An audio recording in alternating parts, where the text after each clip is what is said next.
When your old career gives you lemons, throw in some ice, mix in some vodka, and call it a podcast. From the Mac of All Trades studio in Fairport, and driven by Victor Chrysler Dodge Jeep Ram, it's Billified, the Bill Moran Podcast.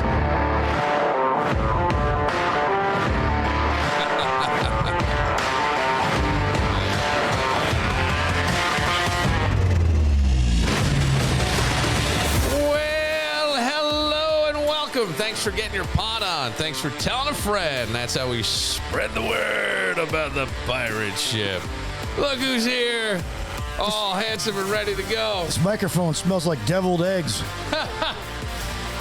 Now, why won't the camera switch? I can't even. I don't even think this camera's on. Yes, it is. It's on. I don't see the light. It's on. Okay, all right. I'm looking at you. All I right. just can't get it to change anything. Why? Oh, there. Wait, now you're up. Wait, now, what happened now? I got you superimposed. Hang on, let me. In front of like a green screen? No. As you can see right here, we have some precipitation. Okay. Oh, I see what's happening. I did something wrong now. Did you? Yeah. Story of my life, Bill Moran. I did something wrong. There we go. I have it on auto, so this is weird, and I don't like it, but I have... What, do I have like horns or something? No, I had... I was letting the cameras change on their own, sort of automatically. Oh, okay. And it would go back and forth to us, but at some points, it's like it's fading out of me and fading into you, and we look like the sun and the moon. Michael Jackson's black or white video? Yeah. All right, well, I'll just ignore that, and we'll see. I'm gonna let it go. I'll let it go. I'll let the supervising producer yell at me about all that stuff. Yeah, I heard we have one of those now. We do. Live from New York. I got a message, and I love when we get messages from our listeners. Dear Bill. This one is it's from a longtime Billified listener, Doug. We've only been around like 4 years, so that's quite a long time. Yeah, he's a longtime listener. This is our senior year, Billy. Yeah, this is fourth year. You're right. That's right. A question and he has a question for what I am calling Dr. Dan. All right. That would be you. Dear Dan. Dr. Dan. Hey, Bill. Doctor said I should add fiber to my diet. Way ahead of you. Go ahead. I remember Dan Barillo saying to buy the Wegmans fiber pills, but I can't remember if he said buy the red or the blue. He was adamant on one or the other. It was neither. It wasn't fiber. It wasn't fiber pills.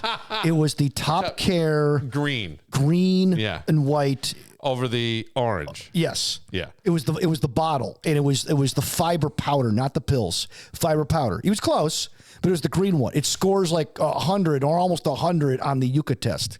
You don't want to buy the Metamucil, and you don't want to buy the orange. You want to buy the green. I've tested them all, baby. And if you can't afford that, get some flaxseed and grind that up. That'll work too. Okay. I add both to mine. Okay. Wait, flaxseed and? Oh, yeah. You must shit rope. Bro. You gotta, seriously, you could pull ships with that thing. Dude, they call them road apples in southern Ontario. When the horses when the mounted horses leave the piles. Yes. You ever look in and go, man, yeah, that was me. Well, first of all, I love that Dan Barillo has become the fiber expert of Western New York. Everybody's got it's like Dirk Diggler once said, Billy, everyone's blessed with one special thing. And mine apparently is fiber. Well, okay, but here's the thing. Somewhere right here in the greater Rochester area, some guy attended the U of R and went to their medical school for 12 years to be a gastroenterologist, but it's Dan is like, no. If you're going to take the fiber, you get the green capped fiber from TopCare. Yes. 2 scoops. And that after I read this, I keep thinking, I go, that's something that's very, very human about us. It's when somebody speaks with confidence, we buy it hook, line, and sinker. Come on, man. It's so funny you bring that up. So today I found on Twitter or X, John Ratzenberger. Yes. His story about how he tried out for Cheers. He was trying to be somebody else on Cheers. Well, he was auditioning for Norm. Yes. Yes. They didn't know they were going to have another role on the show. Right. It was really just going to be Sam, Coach, Diane, and Norm. Those were the four. Norm was going to be the barfly, obviously. And his only line was going to be, Bear? Yeah. That was it. Yeah. And apparently John Ratzenberger didn't pass the audition. So he's going to fly back to England. And they didn't like the read. It didn't go well. So and they kind of pulled a curveball on him. So he's walking out of the room and he goes, hey, do you guys have a role for a bar know-it-all? They go, what do you mean? Well, I'm from New England. My father owned a bar, and every bar in New England has a bar know-it-all. And they would defer to this guy, whether he knew what he was talking about or not, because he spoke with such authority. Yes! And so John Ratzenberger, they go, okay, well, let's create a role. And Cliff Clavin was born. He auditioned for it. He had a fake Boston accent. That wasn't how he really talks, okay? Because he was more of a serious actor. He was also, I think, in Spaceballs and stuff too. But he was like classically trained and stuff. Yeah. And the character Cliff Clavin was born because he just happened to turn around on his way out the door and go, hey, if it's a New England-based bar, if it's a Boston bar, you got to have a bar know-it-all. Right. And he played that guy. And that's why I saw that. I thought to myself, I am the Billified Cliff Clavin, whether I know it or not, whether it's true or not. Well, I speak with such authority that it has to be true. It does. It's like somebody mentions one tiny detail with confidence, and suddenly it becomes gospel. Mm-hmm. And so, whether it's the red pills, the blue pills, the fiber pills, the can of fiber, the jar of fiber, the red, orange, whatever, you say it, and that's it. And if someone says something confidently enough, we buy into that shit. And I almost think that with the internet, that is some of the problem. Mm-hmm. Don't you? Yes, a little bit? I do. I mean, I think it's some of the problem. And here's the best part. Like, I have actually, since the advent of AI, have gone back and researched and then re-researched through other AIs if some of this stuff that's being pushed by influencers is true. And some of it is and some of it isn't. And even the AI will tell you, even we're not foolproof. You have to go and check us with others as well. Okay, so even Grok's like, here's the pratfalls. Don't use us for legal advice. Don't use us for financial advice. Why? They got to cover their bases, right? Don't use us for medical advice. But for everything else, sure, why not? And so I've kind of run this stuff. And like Gary Breck is a famous guy who likes to promote like healthy stuff. Yeah. And he goes, hey, you're gonna dehydrate yourself if you drink too much water. You got to put salt. And this one guy who's a kidney doctor, goes, I'm a kidney doctor. I've drank water my entire life, like most humans. I've never put salt in it. I've never been dehydrated, so I don't know what you're talking about. Okay. So you got to kind of take everything with a, no pun intended, a grain of salt and do some homework on it. But fiber is always good for you. Yeah, well, okay. I'm starting to, when would you take fiber? What time of day? And here's why I ask. Because I happen to be somewhere like St. John Fisher's, and I don't want them to be blowing up the bathroom. Right. Because sometimes with fiber, you grow a tail, bro. Especially when you eat figs, too. I eat figs every day, and that helps as well. I typically, now that you mention it, I would take the fiber maybe at night. Really? So that in the morning, you can take care of it all. Instead, because here's what I do. I don't eat until noon every day. Yeah. I've been intermittently fasting now for 5-6 years just because it's become old hat. Okay. It really doesn't work as far as weight loss goes. It works more for autophagy and anti-aging properties. And even that's a little suspect, but I'm just accustomed to it. But I don't fiber's considered calories. So I eat it with my first meal, which is typically lunch around noon. And then around 2 or 3 o'clock, when will your laxative start working? So it might be better just to take it with dinner or at night or when you're ready to, about an hour or two before you go to bed. Okay. You think that's the better time? It could be. I'm sorry. I'm trying to mess with the camera. Yeah, again. Sammy, I take my fiber, whenever I feel like. All right. Now we're there. It's still not doing stuff. I can't. We got to run that by our executive producer. We need more equipment. I'm going to turn the cameras away from me because now it's just changing camera positions from one to the other. But I thought I turned off the automatic camera shit. Oh, this is annoying. Anyway. It's like those 1990s wedding videos. They dissolve into each other's faces. Yes. That's exactly during a Richard Marx song. Exactly what we've got. And I've got to pay. Wherever you go, whatever you do. Oh. There are certain little behaviors. As I got this thing, and I thought of you, and I thought of you as the Western New York fiber expert that you are. Yeah, take it away, Sammy. And you're going to talk about all that stuff. I started thinking about just like there are certain little behaviors in life that kind of immediately make you think that may be someone I want to avoid. Yeah. You know what I mean? You pause. Is that somebody I want to be around? When we worked in radio, they were the callers. Well, now, because everybody talks about relationship red flags.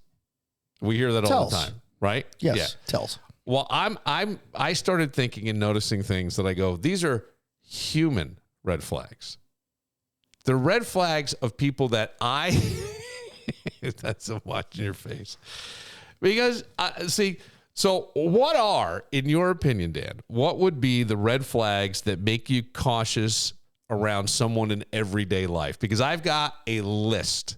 That when I started this list, it would just keep coming to me, and I made a list. But just think of, off the top of your head, what are the red flags that make you cautious around someone in everyday life? Like they come back from lunch smelling like alcohol. Okay. I'm a little leery of that. I mean, not just once, but regularly. Yeah.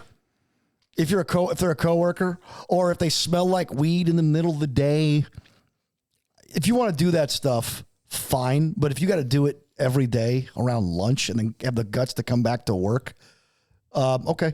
Now, if you're in radio, that's different. But if you're doing a real job, I'm a little cautious of your life choices. Okay. I think certain people who,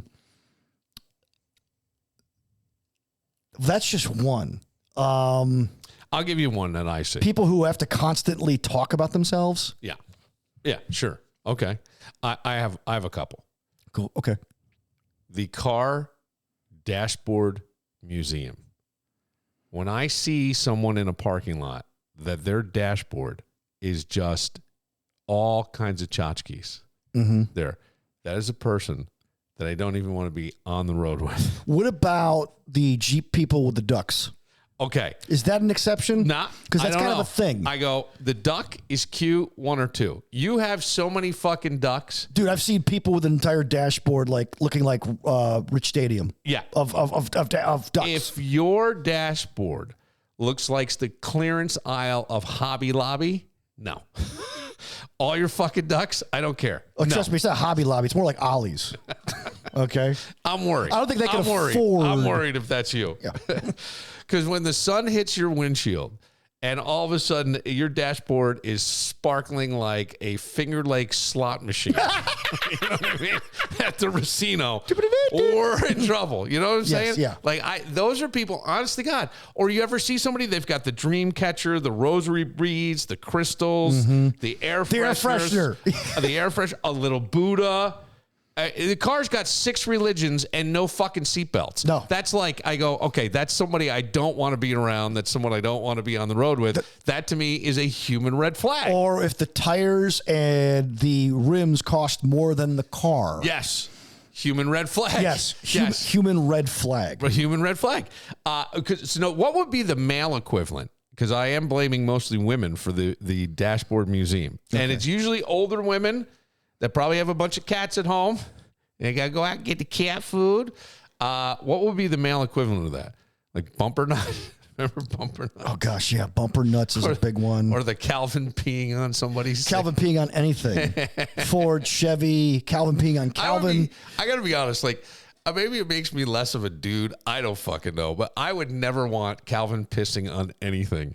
Yeah. Unless it was, I can't even How say about that. anything that identifies you? Like you're going out on a limb with a bumper sticker. Right. Any bumper sticker. I love the Red Wings, but I would never put a Go Wings on the back of my car. I worked at CMF with you for 6-7 years. I would never put a CMF bumper sticker on the back of my car. Yeah, I never did either. Okay. Right. There are people who have like even Jesus bumper stickers. Now, hang on a second, because I'm sorry. No, I can't do that. I now here's my dilemma with that.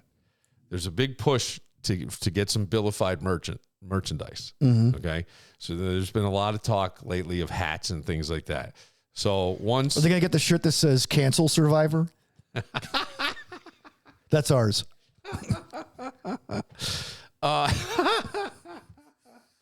If I want to get one for Kevin that says "I beat anorexia on Billified."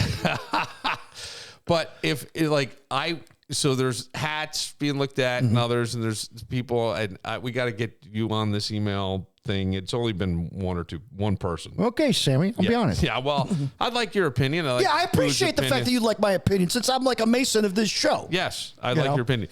But I go, how weird. I don't know that I could wear a Billified hat. It feels too self-serving.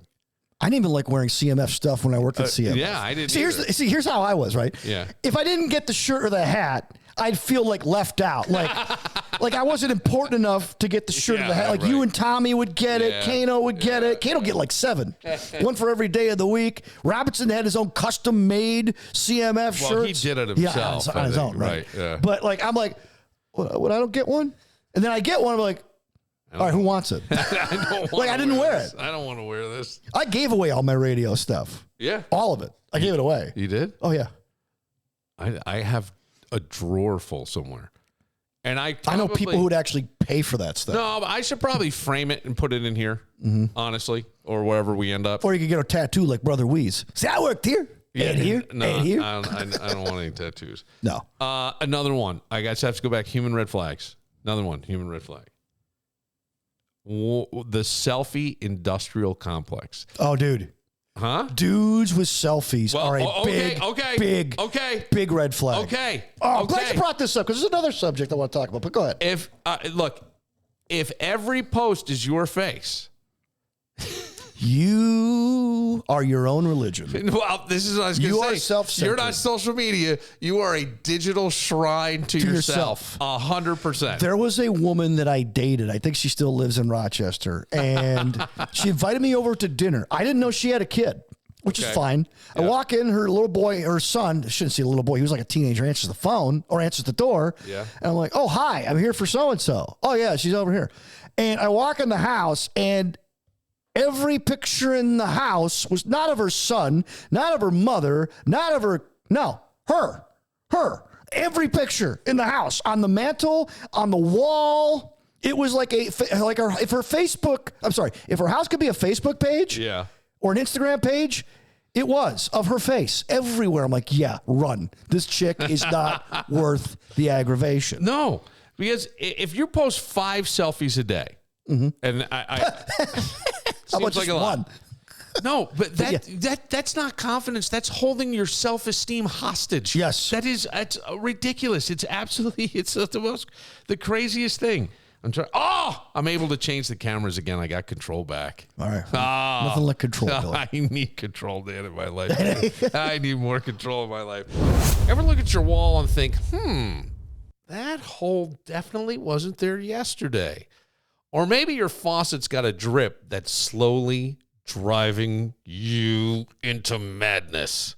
That's when you got to call my buddies at Mac of All Trades, because it's your home. And if you don't have the skills to fix it yourself, go to the people who do. And trust me, there's nobody better than Mac of All Trades. They do everything. Leaky faucet, they got it. Drafty windows and doors, done. Electrical, plumbing, carpentry, sure. Full kitchen or bathroom model, oh yeah, they'll do that too. From patching the hole that someone made by definitely not slamming the door to transforming your entire space. Mac of All Trades gets it done quickly and the right way. Stop putting up with cold drafts and half-finished to-do lists. Give them a call at 585-202-9218 or find them online at macofalltrades.net. Get started on that to-do list today. Mac of All Trades. No job too small. What do we need to know, or what do we need to believe that something happened? And I bring this up because, as we mentioned, Bam Adebayo scored 83 points the other night. Mm-hmm. Now, what happens in basketball? Oh, that was somebody posted about that. Yes, if that was what you were going to. Yes, that's what I was talking about. Oh, that was another one I was going to tell you. Yeah. Okay. And it sounds insane, right? 83 points, especially in today's league. But the Wizards aren't that good. They were not playing great defense. He had 30-something by the end of the still first. Paying for John Wall. Yeah, right. And the first quarter, it was terrible. But then everybody's bringing up, like, he surpassed Kobe, who had 81. And by the way, I think in that game, Kobe went to the foul line the least out of the top three guys in scoring. So he wasn't being fouled a lot. And then you go to... It was his last game. Oh, it was? It was Kobe's last game. Okay. Well, he went through... He actually missed a few shots to start the game. And then, when he finally calmed down, because I turned the game off. Like, okay, this is going to be a Kobe-thon. I didn't realize he was going to score 80-something points. That was a historic game. Yeah, but it was his last game. People were, like, laying off Kobe. Well, okay. It was like Magic Johnson's last All-Star game. This is interesting because... He's got AIDS. Give it to him. You've got... you look... Oh, my God. You look at the Wilt Chamberlain game. 100 points in 1962. He's the biggest guy on the court. In Hershey, Pennsylvania. But playing the Knicks. But there's no footage. And the only thing they still have is like the fourth quarter called on radio. Oh, is that it? I thought you meant like the picture he's holding up. That's all they got. The 100 is a picture. And there are people who go, this is bullshit. It didn't happen. There are people who say that. They go, there's no way. Matter of fact, my kid came into me and goes, there's no way that he did that. He goes, and let me tell you something, Larry Bird would have fucking owned him. And I'm like, do you realize how big Wilt Chamberlain was? All Wilt needed to do was get inside. There was no 3-point play or 3-point shot then. No. And they tried fouling. All these games become unethical. They just do. Because now the whole thing is, how do we stop this? The only way to stop it is to foul the guy and hope he doesn't make foul shots. Well, Wilt was making the foul shots. Yes. So then they start fouling the other players on the team. And the same thing with Adebayo the other night. They just started fouling. He could have probably gotten to 100. Somebody needs to just let it go. At some point, unfortunately, you're going to be in the record book as the team that let one guy score 100. The weird thing is that Adebayo is not known as a scorer. No, he's not. So he's I'll bet you, like on FanDuel, most people, there might be an investigation in a year. Like, all right, Bam's going to go off, man. So get your bets in now, right? Because there's little whispers, but I don't think that'll be the case. No, he's not a scorer. I'm sure most people bet the under on FanDuel last night. Whoever bet the over was like, oh man. Wow. Right. but let's keep it with sports for a second. When we say what do we need to believe? Pre-1990s, a lot of sports history kind of sounds like folklore in a way. I mean, it's like your uncle at the holidays after a six-pack. You know what I'm saying? He starts telling you about back in my day. Yes. Otto Graham could throw a ball. Mickey Mantle's legendary home runs. We've got a couple preserved. 525 feet. Yeah. But was it? I don't know. We don't know. Babe Ruth calling his shot. I don't even know. Is there footage of that? In Chicago, there is footage of him pointing. But do we know Scott if that's even the my game? old friend, says he doesn't think that really happened. That became a legend. Yeah. I want to believe the legend. I want to believe that he called his shot. This is what I'm saying. It becomes folklore. Mm-hmm. That's the thing. And we like that. But what do we need to believe? Because now we live in a world where even when there is footage, we don't believe it. No, we don't believe it. I thought you were talking about Wilt Chamberlain's 20,000 women. I mean, what's more believable? No. That or 100 points that he scored in the game? Okay. You know what I'm saying? You got to have faith, Billy. I'll tell you this. There is something about athletes that are of a certain, they're just ilk. They're cut of a certain jib, right? They just are, these guys. And Wilt Chamberlain was known to be a partier. Like, I think before that game had partied hard the night before. He would drive from New York City to Hershey. Mm-hmm. And he was in New York City. And 20,000 sounds astronomical. It's 2.3 per day. Yeah, I got it. They've done the math on this. But it I mean, it could be. I would actually find that, and I know this sounds strange, I find that more believable than the 100-point game. Because there's more defense in basketball. These women aren't putting up any defense. You're baby. You and I are old enough to remember a gentleman by the name of David Wells. Yeah. Who supposedly... Big fat guy. Yeah. Had quite a night out. Yeah. The night before he threw a perfect game. Dude, I'm telling you right Only now. 24 of those have been thrown in Major League Baseball history. And I believe that because I think that there's a thing that happens to some of these guys, and I have a little of it, not like this, but like Michael Jordan will go out and play 2 18-hole rounds and then come in and fucking blow you off the court. Lawrence Taylor. Most people would be exhausted. Lawrence Taylor would be out partying and snorting cocaine. Did you ever hear this story?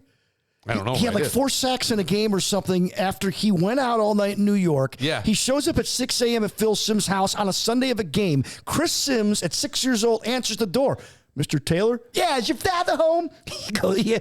Hey, Phil, I got to borrow your golf shoes. I know we have the same size. This guy's only going to let me play his course in the morning. He goes, yeah, okay. He borrows his golf shoes. He goes and plays 18, shows up at the stadium at like 11 o'clock, and ends up having a huge day. Yeah. Like, didn't go to bed. No, there's just something that happens with these guys. It's an adrenaline they're pump. different. I don't know what it is. I think Jordan had it. I wouldn't be surprised if everybody of that level to some degree has it. There may be, a few guys who don't, but I don't know. But back to the believe or not believe. Now, great. Do we believe those stories? I'm saying here, yes. And I bet you we could find a doctor who go, fucking impossible. Keith Richards says he would stay up for days, and he's 80-something years old. There are stories about Ric Flair that would make you think he would have died. Yeah. In a sport where they average 9 wrestlers a year dying in their prime. And somehow... Why do you think that is? Well, it's like playing a football game 7 days a week, twice on Saturday, twice on Sunday, and doing it 300 days a year. Okay? Like Lawrence Taylor. You want to talk about Lawrence? Lawrence Taylor actually wrestled at WrestleMania and said it was harder than any football game he'd ever played. Now, that's the contact. I mean, he played professional football at the highest level. Right. One of the greatest, probably the greatest defensive player of all time. And he said that was harder than any football game he ever played. Now, you're Ric Flair, and you're doing what they call broadways, meaning you're in the ring, not 5 to 10 minutes like the WWE. We're talking like 30 to 60 minute matches. Right. And then he would drink 5 beers and do 12 shots. He wasn't into drugs, but he drank. Yeah. And he would still get up. He'd fly halfway across the world, go to Japan and wrestle and fly back. And it's like, are these stories true? And they asked the wrestlers. Oh, yeah. Oh, yeah. We don't know how he's still alive. Well, what's the one on the cross country flight? Who was the Dodgers hit a home run? He drank a case of beer on the. Oh, it was Wade Boggs. Yeah, Wade supposedly Boggs. drank 60 beers or something on a cross country flight. Yeah, I could see it. I mean, I can see that for sure. But we literally, just as an example, we literally have footage of Neil Armstrong being the first man on the moon, the first guy to walk on the moon. There is moon dust, and they put their footprints there. We're not. There are people who absolutely, unequivocally will never believe that. Never believe that we did that. Oh, yeah. And there's even stories where President Clinton said he was having a meeting and the Republicans and the Democrats weren't getting along on this certain thing. And he goes, the NASA was there that day. He goes, can I have this moon rock? They go, you got to give it back to us, Mr. President. He goes, I'm President Clinton. I'll get you your moon rock back. He brings the moon rock into the room and he goes, hey, look, this is a piece of the moon. The moon's going to be here. We're all just passing through. Yeah. Like, this is the actual part of the moon. Yeah. And it's like, why would a president just, do that and tell that story and make that whole thing up? Maybe he would, because there's a lot of things these guys make up. But I mean, I really believe we walked on the moon. Oh. But now, like, you got guys like Rogan saying, no, it was all staged. It never happened. Because look at the footprints and look at the back of their shoes and look at this. It's right, but that's what I'm saying. Okay, so if video evidence isn't enough, what is? And honest to God, we have the social media trust collapse. We don't trust anybody. No, it has collapsed because we have way too much footage of everything, and people still don't believe it. Trust none of it. None of it. If the new year has you saying, I did not sign up for this, like a workers' comp case, Social Security disability, or a personal injury claim, Don't try to Google lawyer your way through it. Go to Connors and Ferris. They have offices in Buffalo, New York City, Syracuse, and Rochester, and they'll get back to you within 24 hours. Yeah. So even when you're stress scrolling at 2 a.m., you can call 262-COMP, tell them a little bit about what's going on in your life, and within 24 hours, one of their attorneys will get back to you. You'll talk to real lawyers who will explain things in plain English, not legal mumbo jumbo. Workers' comp, Social Security, disability, personal injury, complicated? Absolutely. Something you should handle alone? Nope. Connors and Ferris, experienced, responsive, and committed to serving you better. Call 262-COMP. Help's available right now.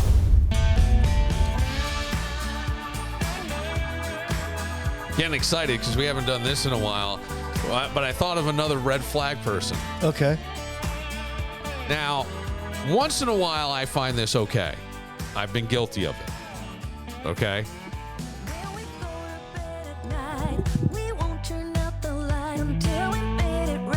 Is this Dixie Chicks?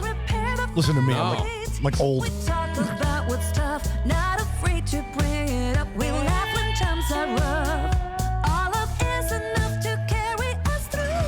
That's right, baby. Who is this? I don't know. It's royalty. We get to use it. Oh, okay. But what I was thinking is the person who laughs at their own jokes. But I don't mean just laughs, Dan. I mean like slapping the table, right? Do we know anybody like that? Well, I mean, laughing at your own jokes, okay. I'm talking about slapping the table, wheezing, can't get it out. And I was reminded I have done that. I've done that too. Where I have laughed I so do it hard. at every show. Do you remember, like, I used to, I would think of a zinger to come back at Tommy with, and I would start laughing before I delivered the line because it was so funny to me. Tommy would do that too. Yes. Every time he'd say something funny, he'd look at me because he knew I would crack up. Well, that's what a comic does. You're looking for that. But oh gosh, he's the best. So I was. If I were Tommy, I'd laugh at my own jokes too. I was thinking of doing this bit a million years ago, and how I used to get excited and I would laugh. I loved it. I just did. So Dan picked the state of Kentucky. I want to thank Juice for bringing back this idea, resurrecting this idea. He wanted to call a place in Kentucky. Mm-hmm. So my phone is hooked up. I did not get a burner phone. We're going to try to use some kind of technology that maybe will protect us. Maybe it won't. Cellular One? I'm just hoping. Now, should I give you the names? I'll give you the names of 3 places. Okay, and I won't say where in Kentucky we're calling. Okay, but we're calling in the state of Kentucky. So these will be tanning salons, and tell people what you're going to say. What's the idea? How long? The idea is that I represent a funeral home. I'm an undertaker or a funeral director, and our makeup artist, Yvonne, is out with some type of illness or situation. Right. I've actually come up with some. So we need to get Mrs. Johnson or somebody else's name that I'm going to throw in here. Their body needs to be, warm or colored for a showing. Yeah, like makeup. Yeah. She's our makeup artist. Yeah. She does so we got to brown up the meat a little bit. So we need to swing her by the tanning bed just to get some color. Yes. Let me get this off, and I'm going to put on a little dialing music here. Yeah, a little dialing music for you, Dan. Get yourself all set. So now, what do we want here? Do we want to see if we can get someone to stay on the longest? Which one of these funeral parlors, which one of these tanning beds will stay on the longest? Okay. Let's see if we can set a record. And then every time we do this, we got to try to break our record. Hi, Glow Society.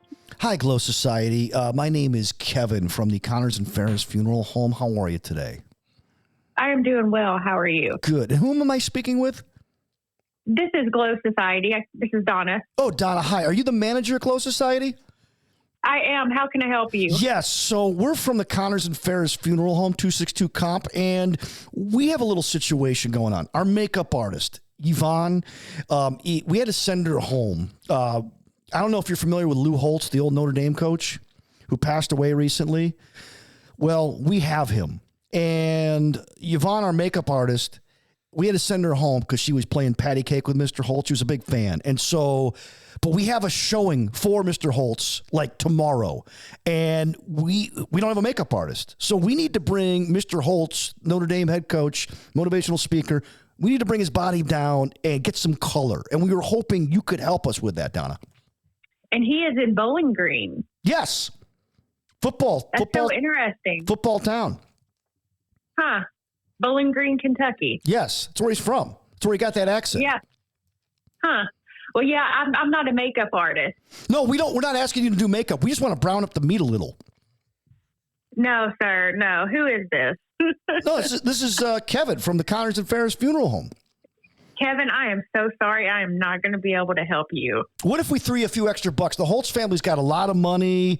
They probably do, but I'm not your girl. I appreciate you thinking of me, though. The Pope is going to fly in for this because he was Notre Dame's head coach. Is he? Yes. Really? That's so cool. Well, you know what? There are a ton of other places that you could probably contact. I'm so booked. I can't even get, what's this guy's name again? Lou Holtz. I cannot get him in. I'm so booked. I can't. No, I cannot even get him in. Bowling Green's favorite son. Hey, you can't get him in to just color him a little bit? Swamped. Yeah, I'm so swamped. Can you recommend another tanning salon? I can't, no, because I don't really know of any other ones. Okay. Now, are you guys do you guys do spray tans or do you do you lay in the bed? No, we do not do the lay in the bed. The lay in the bed is very bad for you, and it can actually get you in a situation like Mr. Holt. Ah, okay. We don't need, he's already gone, so it really wouldn't matter. I just need him. I'll even stand him up if you want to spray him. That's all I need. No, I'm good. I'm so good. I appreciate you. Okay. Thank you, Donna. I appreciate your help today. Okay. Have a good night. You too. You got it. Bye-bye. All right, bye. Danny, what are you doing bringing up Lou Holtz? Well, he's dead. I know, but... Bowling Green, it could totally happen. No, it would, that was the tipping point for her. Okay. She didn't believe it. But she kept going. Well, because she was just playing along and you were friendly. Okay. You weren't giving her too hard of a time. But, okay. All right. We got one more. I won't do Lou Holtz this time. I'll just say Mrs. Johnson. Mrs. Johnson, or just say the Johnson family. They're very I don't know, philanthropic around town. Okay. Or even say you're calling from a different place. Like I'm calling from Lexington. They're very philanthropic in Lexington. And, something like that. I don't know. But that was such an obvious, that was such a takeaway. Right, I go, man, we're out of practice. We're out of practice. We got to get better. But how long were we on the phone with her, though? I did not. You didn't write down the time? I didn't. I can go back and find out. I can figure that out. Lou Holtz is in Bowling Green, Kentucky. Yeah, see? Yeah, he's going to be buried next to Secretariat. What's the problem? Slate Tanning Salon. It's just generic enough. Yeah, they're probably not with it. Just generic enough. Now, the problem is, I think I may have to go get a burner. I think that's the problem.